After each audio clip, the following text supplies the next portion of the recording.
But I'm sure someone is out there thinking, didn't Jesus fulfill the law?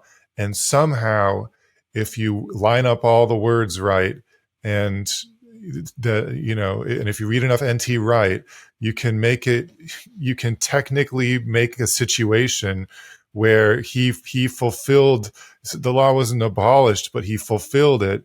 And I've followed that line of argument before just to see where it ends up, and it's very clever, but we don't ascribe to that. And I think it's because of what we know about Matthew 5:17, where Jesus said he fulfilled the Mosaic law. We have a better interpretation of that verse that's more biblical and more like contextually accurate. But maybe you want to unpack that for all of our listeners. Yeah, I'd be happy to. That really is just word games to say, well, he didn't cancel the law, he fulfilled it. Is like, what are so he fulfilled it by canceling it? It's like, what you're just playing with words here. But what Yeshua actually says in the context, he says, don't think that I came to abolish the law. I did not come to abolish the law and the prophets, but to fulfill, right?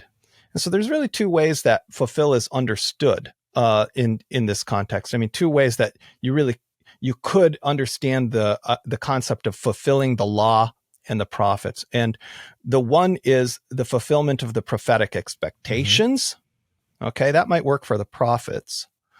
But how would that work for the Torah? So the second one is the fulfillment of the Torah. This turns out to be a phrase that appears frequently in rabbinic literature when a rabbi says, he fulfilled the Torah, or I'm fulfilling the Torah here.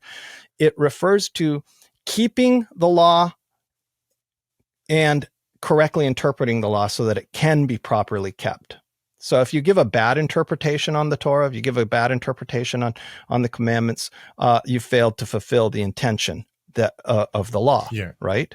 So if you have a mitzvah, a commandment, and you misunderstand it, and you do something totally different than what was commanded, well, you haven't fulfilled that commandment. And so this is the actual context. This is rabbinic language to talk about, and that's what we have in the Sermon on the Mount. Is you have Yeshua saying, okay, it says in the law of Moses, you shall not, murder. But I tell you that if you hate your brother in your heart, that's like murder in the heart. And so what he does is he says, what's the intention of the commandment? And he goes through all these different commandments with this same method, saying, so when he says, I've come to fulfill the law, it means I've come to teach you how to properly keep the Torah according to what God intended. And that is the straight and narrow path that's laid out in the Sermon on the Mount, Matthew 5, 6, and 7. That's the straight and narrow path that leads to life, that leads to the kingdom of heaven, that he says, seek first the kingdom of heaven. And then, he doesn't tell us how to seek first the kingdom of heaven, because that's what Matthew 5, 6, and 7 is. That's seeking first the kingdom of heaven and his righteousness.